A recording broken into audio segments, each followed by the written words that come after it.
In America, we have always, or at least certainly in recent generations, taken the importance and the integrity of our elections for granted.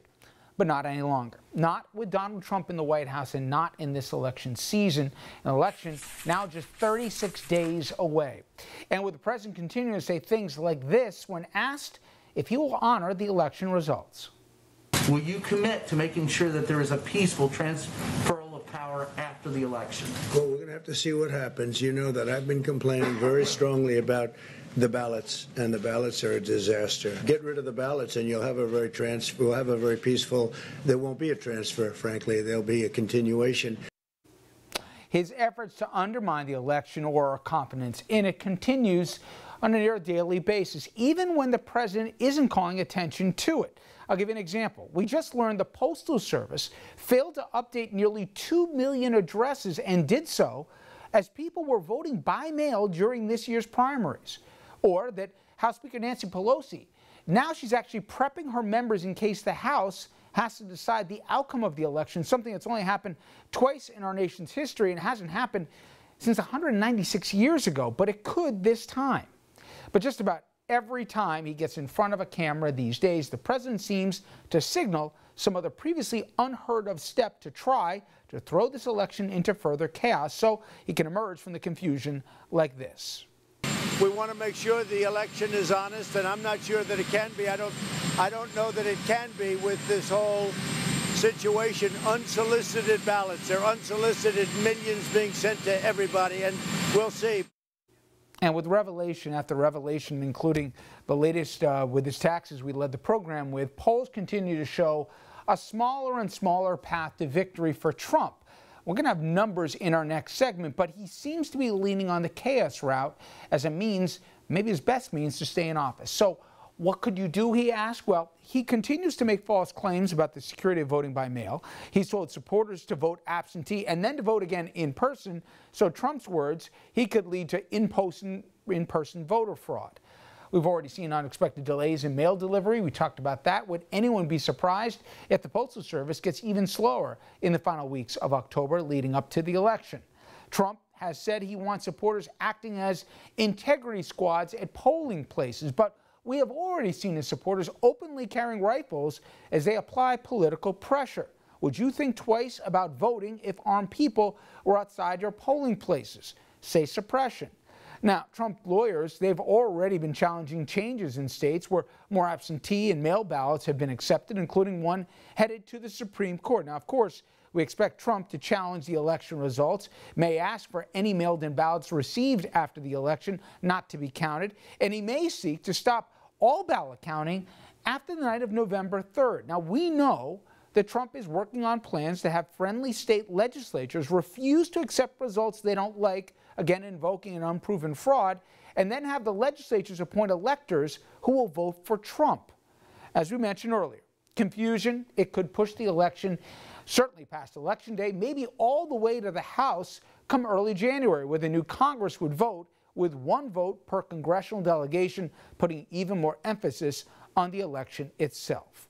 Trump will try to take an election loss all the way to the Supreme Court. Again, don't take my words for it. He said that's why he needs a ninth justice there before the election. And if all else fails, remember Lafayette Park when the military was called in to restore order? Would Trump possibly go even further and evoke the Insurrection Act?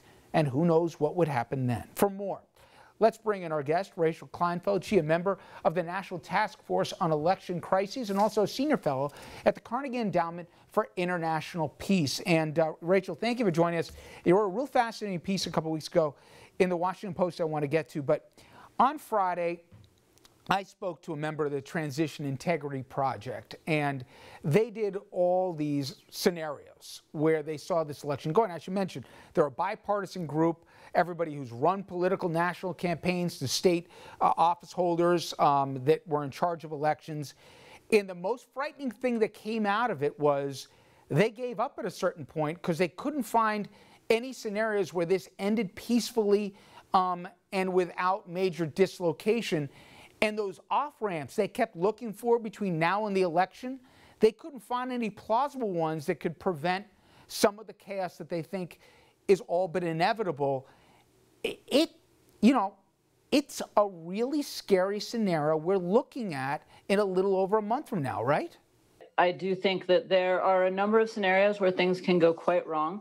There are also scenarios where things can go right. And I think it's important and incumbent upon voters to realize that the easiest way to make things go right is, first of all, to vote as early as possible, whether absentee or in person. All of these issues with the politicization of the post office and so on diminish considerably if you vote early. Either way, whether you vote in person or absentee, to make sure that you're voting correctly, to really pay attention to the ballot and so on, not make dumb mistakes, and also to be aware of certain things. This is an unusual election, not just because we have a president who is really almost unprecedented in how much he's clearly trying to throw sand into the gears and make this look very illegitimate, but also because we're voting in the middle of a pandemic. And so a lot of things that solely because of the pandemic and because of other problems in our voting system that have been piling up for a long time now look political and nefarious might otherwise just be happening. And I hesitate to say this because I do remember what happened in Wisconsin. I know we're in a pandemic, but given the numbers of people that are planning to vote via mail, and given the roughly 70-30 split that at least people project it's going to be Democrat that'll vote that way, does it make some sense to say to people, listen, there's a risk here, but if you can at all vote in person, to try and bring down the volume of people that are voting not in person? So experts differ on this within our National Task Force on Election Crises, which is this bipartisan group of election experts. They differ. So yes, I think if you feel comfortable voting as early as possible in person, go for it. That's a way that you can be sure that your vote won't be challenged in any way and that it will be counted on time. And that will prevent something that a lot of us are worried about, which is that because so many Republicans are saying that they're going to vote in person and Democrats are saying they're going to vote by mail, you're likely to see all over the country a move from small numbers of returns. I mean, 20% of precincts reporting, 25% that look very red, and then a slow trickle toward blue over time. There's a couple of problems with that. One is that it leaves the blue votes more open to being challenged and less likely to be counted right away. But second of all, it creates this perception in people's minds that the election is fraudulent, that the election's being stolen, that it was red. If they don't pay close attention to how many precincts reported, you could get real anger at people feeling that the election was stolen. Your piece spoke about that we are showing all the wrong kind of signs in terms of a country spiraling towards political violence. And listen, the president has shown great affection and admiration in some cases, in fact, outright envy about some of these autocrats and the power they get to wield. He's a weak autocrat in that he doesn't have popular support, lost the popular vote. The media certainly hasn't been muzzled by him. The media every day points out the latest scandal du jour. He doesn't have electorates that are afraid of him right now, certainly across the way. And the military has shown no interest at this point to follow him whatever cliff he's willing to go over. That said, though, you say people minimize the threats at their own risk because when you look at history and around the world, it doesn't take a lot to tip things the wrong way. Yeah, that's right. I think we're at a dangerous moment and we need to take it seriously. I don't think that means it's inevitable. I think there's a lot of room for human agency. When you make sure that people are aware of just how small these violent fringes are, it lets everyone else normalize nonviolence. When political leaders or the media or the ways people are taking pictures and using social media play up the level of violence, everyone taking pictures of the same 2-block situation in a city, it makes other people think that's normal, and it takes people who have violent impulses, it pulls them out of the woodwork. So you need to denormalize violence in this situation, and that's not hard to do for normal people. You can remember that these violent groups on right and left are very small. They're really fringes, but they're being played up, and it's easy to play up because they make great pictures on social media to show a guy with tons of guns everywhere, a woman screaming, or what have you. They're very evocative and emotional pictures. Last question for me, Rachel, and again, drawing on both history and what's happening globally. Do you find at the 11th hour, as the rhetoric gets ratcheted up, especially with those with self-interested agendas, that the institutions that have been fraying in front of them,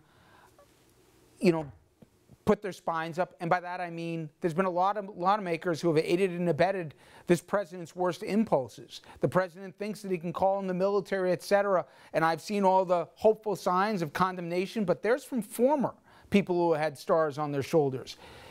When it comes down to it, do people usually do the right thing and say that's not who we are, or not?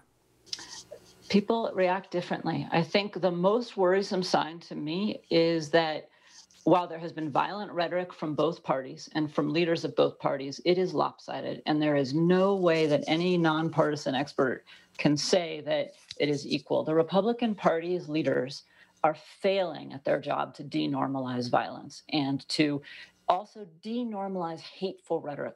We can disagree. We can disagree strongly about the climate, abortion, gun rights, you name it, we can disagree. Democracies are based on that.